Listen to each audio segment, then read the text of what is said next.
महाराज जी, ऐसे हमारे पूर्वजों की कौन सी गलतियां होती है जिससे पितृदोष बन जाता है? जैसे पूर्वजों से हमारी गलतियाँ कहने का मतलब होता है जैसे कि पितृपक्ष आता है।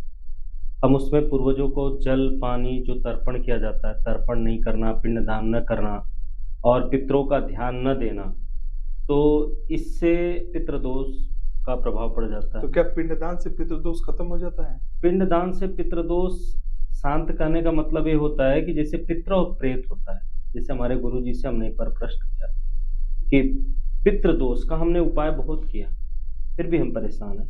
तो उन्होंने कहा कि प्रेत और पितृ अलग-अलग होते हैं। जो प्रेत होने का मतलब जो अपने आयु से पहले चले जाते हैं, वो प्रेत योनि में जाते हैं। और जो पितृ होते हैं, पूर्वज होते हैं, उनको पिंडदान करो, तर्पण दो, पानी दो, तो इससे वो पितृ प्रसन्न होते हैं। तो हमारे जितने पूर्वज मतलब पहले के मरे हैं, हुँ। तो क्या वो पितृलोक में है? किसी को स्वर्गलोक या कोई दूसरा मतलब ऐसा नहीं मिला? देखिए, ऐसा नहीं, शास्त्र में कहा जाता है कि जैसे-जैसे जिसके जीवन में जिसने दान धर्म किया हो, तो उसका भगवान देखो ये तो कोई वहाँ प्रमाण तो जाकर देखा नहीं, जो शास्त्र के आधार पे देखा जाए, जो लोग धर्म के मार्ग पे रहे हैं, वो कहीं न कहीं सभी साधु संत कहा करते हैं कि वो भगवान के धाम को गए। और कुछ लोग होते हैं जो पितृलोक गए, अब ऐसा लोगों का कहने का मतलब है। अब शास्त्र में हमने जो पढ़ा है कि जो जैसा कर्म करता है, वैसे-वैसे उसको धाम में भेजा जाता है। पितृ कभी सपने में भी संकेत देते हैं क्या कि मतलब ये चीजें हानि होने वाला है या जी। इसको आप जी, पूरा देते हैं।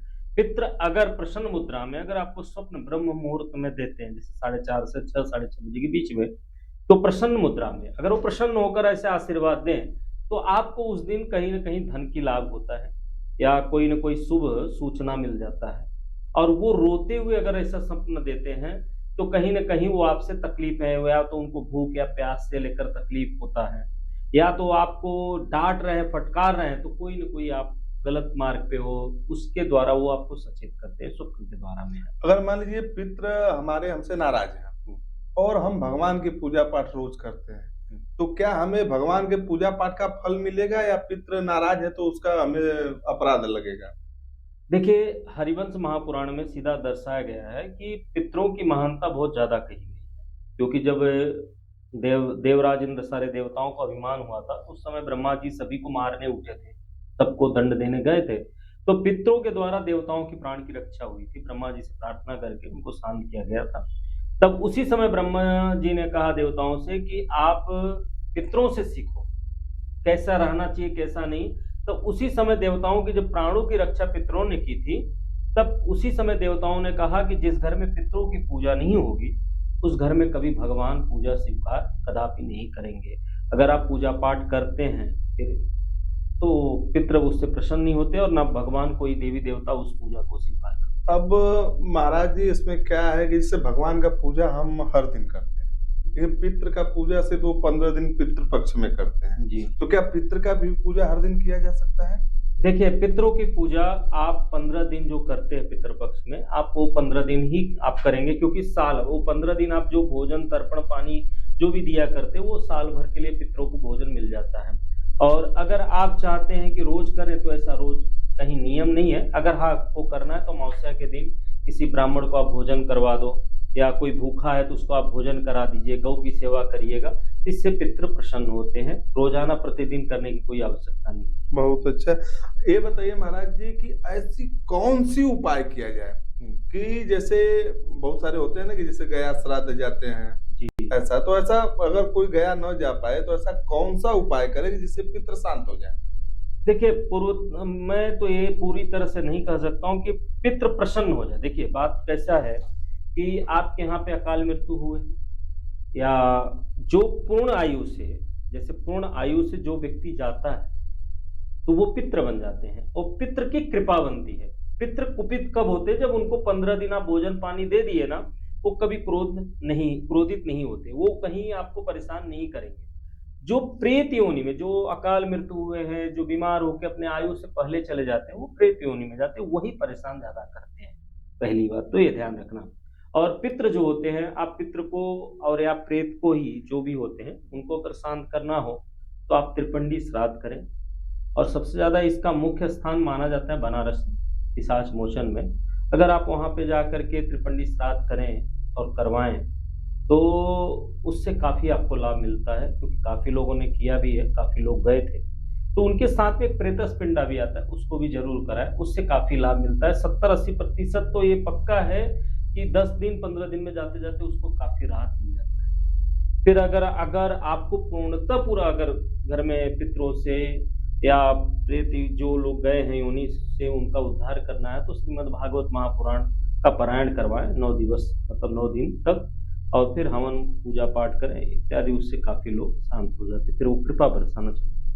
और जैसे हमारा जीवन है शांति से मार्ग से चल रहा है, तो हमसे ऐसी कौन सी गलतियां हो जाती हैं कि पितर हमसे नाराज होते हैं?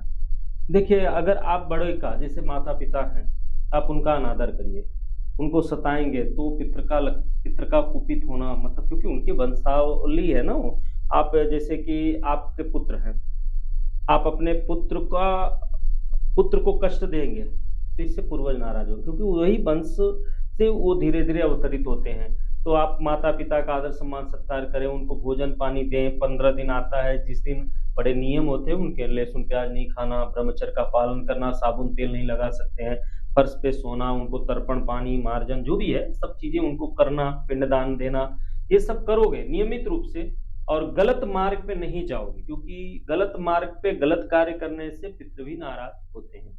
किसी को सताओगे, किसी को परेशान करोगे तो इससे पितृ नाराज़ होते हैं। अगर पितृ को हमेशा के लिए मतलब इस योनि से अगर मुक्ति दिलाना हो या हमारे ऊपर पितृ की छाया हट जाए, तो उसके लिए क्या उपाय तो है? वही श्रीमद् भागवत महापुराण का पारायण करवाना चाहिए, वही उसी से ही सब जाकर के कल्याण होता है। उससे सब अपने-अपने भगवान के धाम को, सबको मोक्ष मिल जाता है, फिर भगवान सबको अपने धाम को ले लेते हैं। तो वही श्रीमद् भागवत महापुराण का पारायण कराएँगे, उससे सबका उद्धार हो जाता है। मतलब सुनने में ऐसा भी आता है कि अगर पितृ नाराज हैं तो सडन एक्सीडेंट करा लेते हैं, तो कभी धन की हानि हो जाती है, विवाह में रुकावट आता है, तो ये क्या सत्य है? जी, ये बहुत सत्य है। ये देखिए, मैंने जैसे फिर आपको कहा पितृ दोष और प्रेत दोष 2 होते हैं, एक श्राप दोष होता है, कई चीज़ें से दोष लगता है, ऐसा नहीं, और वही सब पितृ बन जाते हैं। जैसे माता ने श्राप दिया तो एक पितृ बना, पिता ने श्राप दिया वो भी एक पितृ दोष बन गया, किसी गरीब या बुढ़िया या बुजुर्ग को आपने सताया उसका दोष मिला, वो भी पितृ दोष बन गया। गुरु को आपने सताया, गुरु का अपमान किए तो गुरु के द्वारा भी श्राप मिलता है, तो भी पितृ दोष हो जाता है। किसी का हम कोई संपत्ति छीन लेते हैं, कोई हमें श्रापित देता है, किसी के बददुआएं लग जाती हैं, वो भी एक श्राप बन जाता है, तो वो सब भी पितृ दोष में जुड़ जाते हैं। अब रह गई बात तो पितृ दोष में, तो पितृ दोष होने से एक्सीडेंट होता है, धन की हानि भी होती है, विवाह में विलंब भी होता है और संतान में भी दिक्कतें आती हैं, और अनेक कितना भी कहें पितृदोष से काफी परेशानियों का सामना करना पड़ता है। क्या कुंडली से ये पता किया जा सकता है कि हमें पितृदोष है या नहीं है? जी, कुंडली से तो पता चल जाता है, राहु से संबंधित, शनि से संबंधित, इन सब से पता करना ये होता है कि अगर शनि का सूर्य भगवान से युति, सूर्य ग्रह से युति अगर बनता है तो पितृदोष, अंधक दोष बोलते हैं, तो वही पितृदोष। जो अभी के समय में मान लीजिए पिशाच मोचन नहीं जा सकता है, आपने बोला त्रिपिंडी का, तो वो नहीं करा सकता है, तो उसके लिए क्या उपाय है कि मतलब जो आम आदमी मतलब सरलता से कर सके?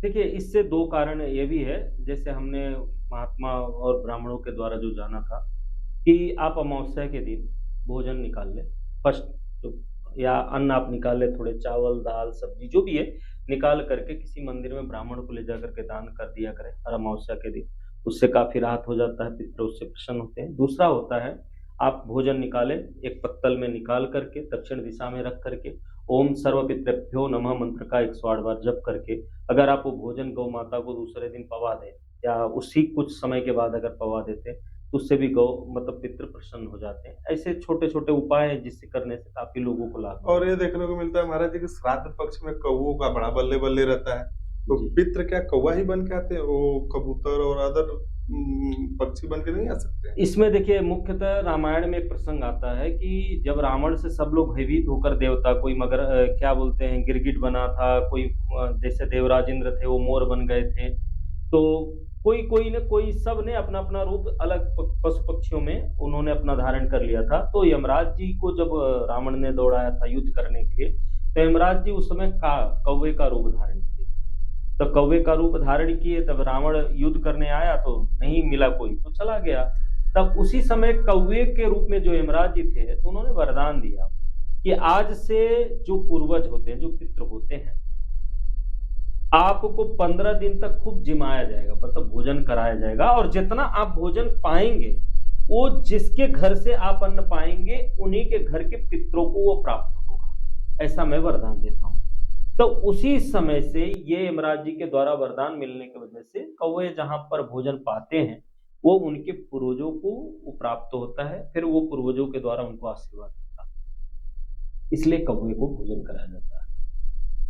तो पितृदोष का निवारण करना बहुत जरूरी होता है। बहुत जरूरी होता है, क्योंकि बहुत एक कष्टदायक होता है। इसका वर्णन मैं करूं तो बहुत कम होता है, बहुत ज्यादा दिक्कत होता है। पर महाराज जी, पितृदोष के बारे में अगर आपसे कोई कुछ जानना चाहे या समझना चाहे तो आपका नंबर हम शेयर कर सकते हैं? जी जरूर शेयर कर सकते हैं, क्योंकि मेरा तो सबसे ज्यादा मान्यता कि अब मैं अपने पे ही बोलूंगा 1 सेकंड के लिए, 1 मिनट के लिए, कि पितृदोष को पहले मैं ग्रहों को काफी फोकस करता था, ग्रहों का उपाय करता था, मैं एक एक ग्रहों को खूब साधता था। फिर मैं भगवान की भी पूजा बहुत करता था।